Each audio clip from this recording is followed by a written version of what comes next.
Alright, welcome to Act 2 of the Monk. We're continuing off where we left. I have to find a way to be able to get Withering Touch on my character. Which I'm thinking I'm gonna have to go all the way over to this node just to get Chaos damage. And as long as I get one Chaos damage on a skill, I'll be able to use that. Other than that, I don't really know how I'm gonna progress. I am gonna go Chonk in the end. So I guess I could get Chaos through that, but it's not super reliable. But anyways, I'll go to the boss, do the usual sped up run there, and explain a few things if I have to. Otherwise, I'll just skip right to the boss. So the reason I was actually needing this damages extra Chaos in order to apply Wither is because Withering Touch requires you to do Chaos damage in order to apply Wither to the enemy with your attack or spell. But the problem was that none of the bow skills at this point in the game have Chaos damage as their base. And this is a problem, so I had ended up needing a way to get Chaos damage on them, and you don't get the Chaos Infusion or whatever it's called support until you get level 3 supports, which is way later in the campaign. And I was really not focusing on using spells. I was super focused on using only the bow skills, which was a big problem at this point, and I really should have just let myself look more into spells to do my supporting for me, and that would have helped a lot with finding a good skill to apply Wither. Alright, we got to Rathbreaker, and he took me an hour and a half to kill, and the reason for this is I did not want to exploit the bug that allows you to skip the minion phase for the entire fight, and I ended up having to come up with a method to do this with very low DPS, because otherwise the minions would just swarm me and kill me, and I found out that you could hide sort of at the very tip of the little cliff face. I don't know what to call this, but basically if you were hugging that little point at the end and dodging Rathbreaker, his minions would get confused with their pathing and kind of just sit at the bottom and huddle around there, and only a few would actually come up, making the minion phase possible to do.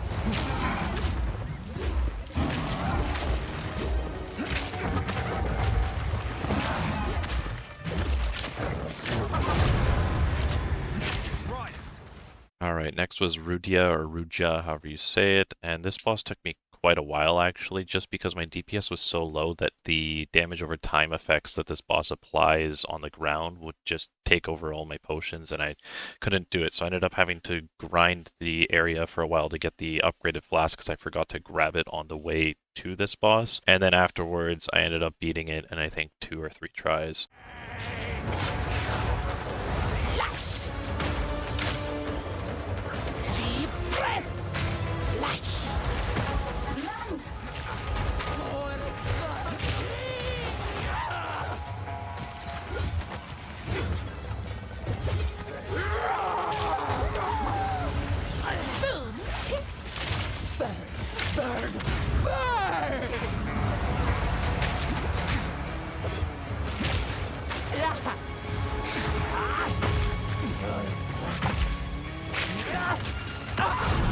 Okay, got her.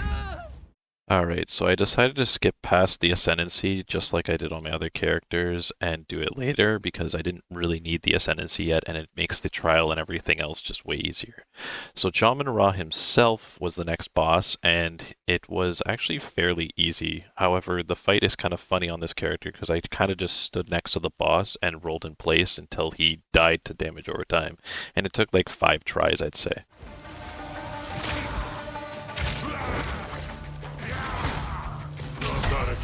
Will fall by my hand.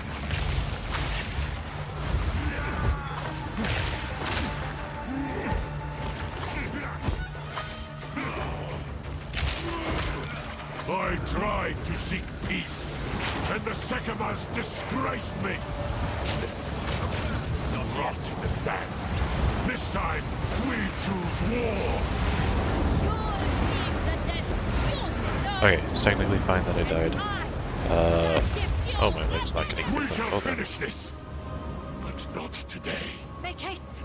We must not escape! Okay. It's technically fine that I died. Hold them back while I open the gate! Make haste! He must not escape!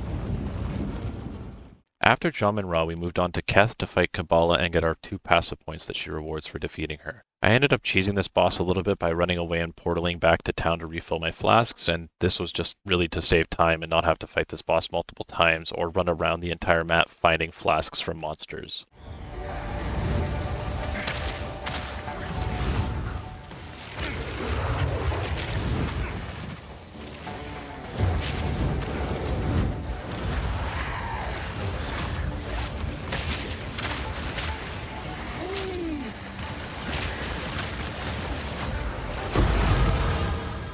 For Azarian, I decided to use the tactic that I had figured out on my unarmed warrior. This tactic involves keeping Azarian against the wall that he starts on because he's slightly pushed away from the wall when you start the fight. You can kind of squeeze yourself in between the wall and him, and he won't be able to hit the canisters with his attacks, and you can just kind of dodge out of the way of them as he aims them at the wall, and that relatively makes the fight easier. Other than that, I mean, my DPS was very low, so I ended up blowing up, I think, all the canisters anyway, because eventually I did have to dodge away from certain things and just messed up a few times, but the fight went fine.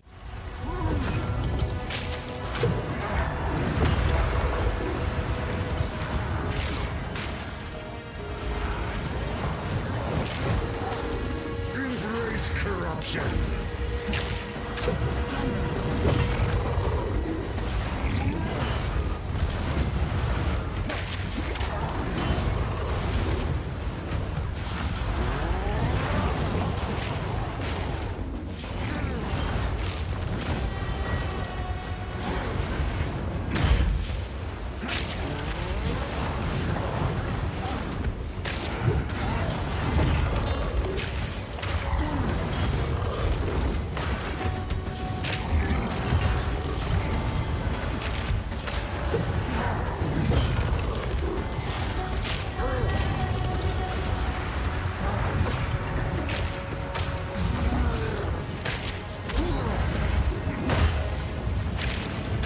Got him, let's go.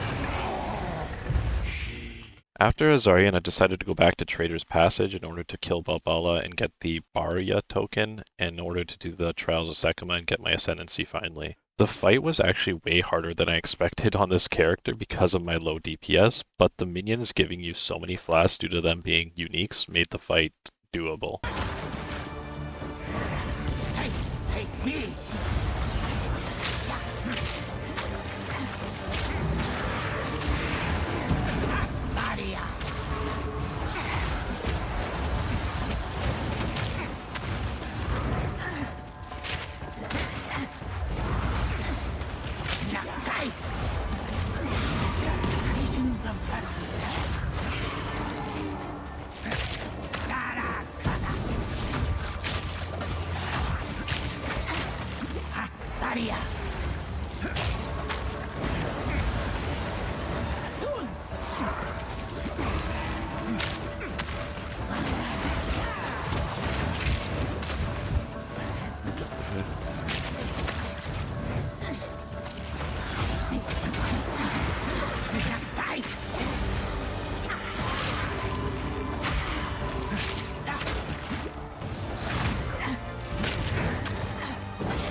Alright, this time I'm going to remember to record the start so that you guys can see I'm not using a relic at the very start.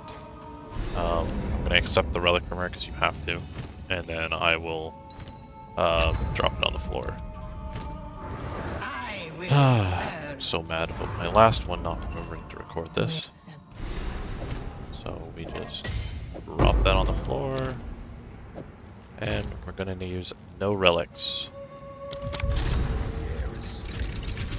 And may the RNG gods be with us, because if we get afflictions every single room, then GG.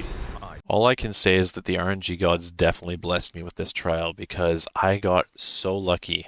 Not only did I get amazing rooms for my build doing very low DPS, I ended up getting very good boons and not too bad of afflictions in this run. I'm pretty sure I only got hit one time on the way to Rattlecage, and that was just purely a mistake on my part. Otherwise, the areas were just so easy to run through.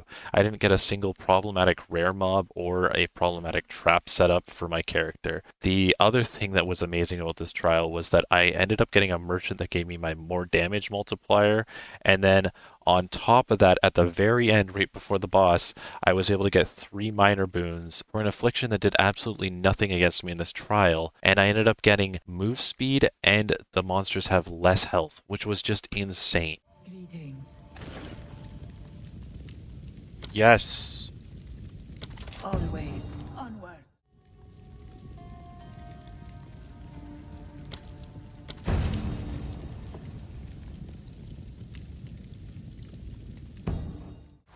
Out for the slam.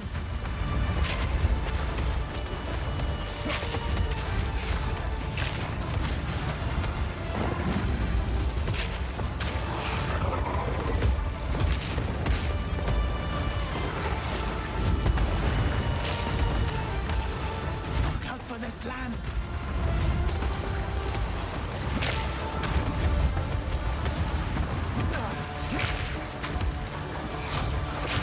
Beware of what falls. Discipline and strength. Oh man, I got kind of spooned there with the ending giving me the 3 fucking minor boons because of the death toll, but you know what? All I can say is I'm fucking happy about that. Holy shit. I have to go chomp. No matter what.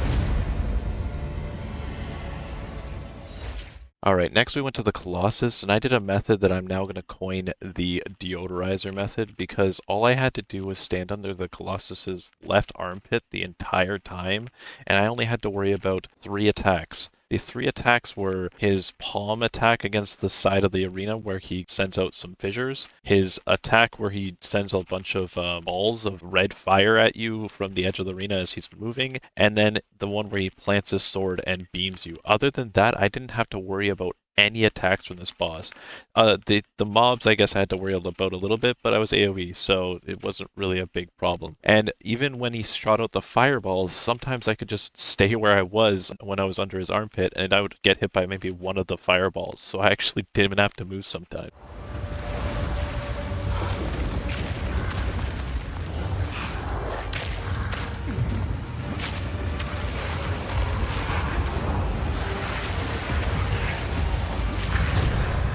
Okay. That was a long-ass fight, but beat him.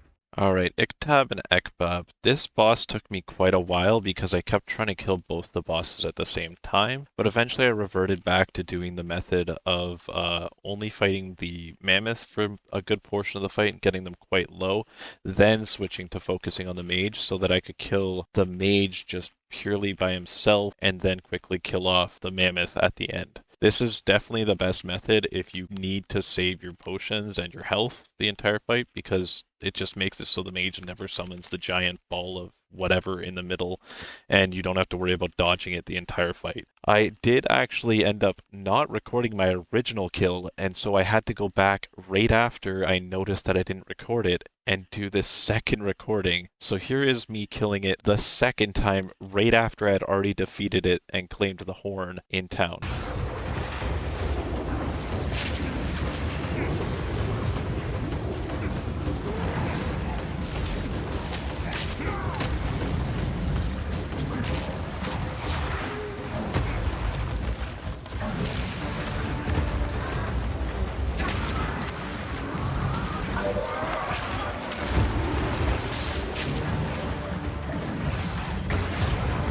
Alright, we beat it a second time, just so I could show that I freaking beat it.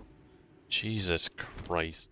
After a quick stop in Deshard to get our 2 passive points from finding the dead body there, we went on to Tor Gul. This boss did not take that long because it's a relatively simple boss. However, I did die to it a few times because I just got cocky, or I would just run into some dots and waste a ton of my potions way early into the fight.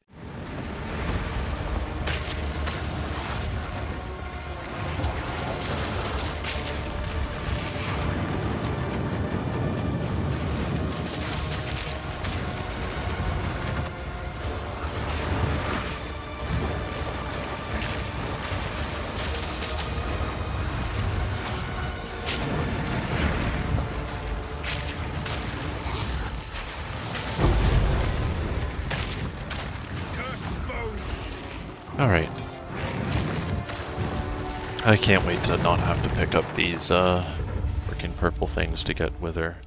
Alright, we only had one fight left, and that was Jamanra. I was missing quite a bit of damage for this fight since I didn't have the Despair Curse yet, and I was still using Freezing Salvo to apply Wither, which was very inconsistent with hitting a target even with 100% accuracy. I fought the first phase of Jamanra in melee range since his melee attacks are much easier to dodge and more forgiving than the ranged spears. Overall, there isn't really much to say about the first phase. I just needed to get Jamanra down to around 80% health as fast as possible so he would use more attacks than just the Thunder Slam attack, which he could easily follow up with a spear if I was not careful. For the second phase, it was chaos. I could stand in melee range for the first bit and dodge the halberd attack while moving away to dodge the sword swing, since it is incredibly unforgiving to dodge in melee range. But once the arena started getting filled with other things that I needed to dodge, I decided to pull away from Jamanra and only approach when I felt it was safe to dodge an attack. This was definitely slow and got pretty scary near the end, but I got him down.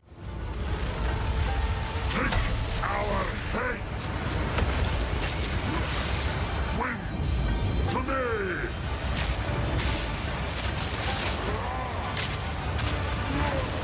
The end of the marathon is now.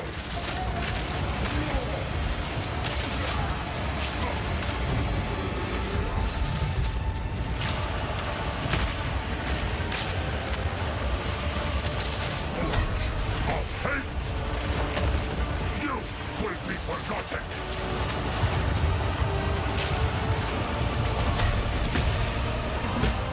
Endless hate. The manifest will pay. Take our hate.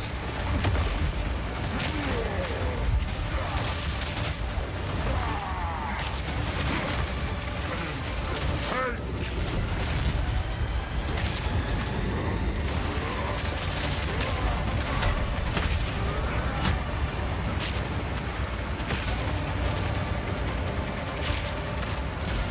I will grind you into dust. Endless hate.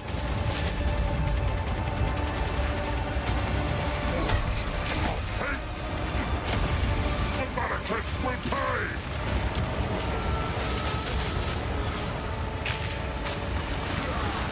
The end of the marathon is now. Endless hate. Our gift to you. Die. Oh my god, that is so... Not even close, I mean. This is Not even close. Wasn't even worried at all. God, I do no damage. Like, I imagine my DPS is like 400 max. Jesus Christ. Oh, that's the end of Act 2, guys. Oh, I am so not looking forward to the frickin' Queen of Filth and Viper in Act 3. Oh, I'll see you guys in the next one. Thank you so much for watching. Please leave a comment if you have any ideas for the next character.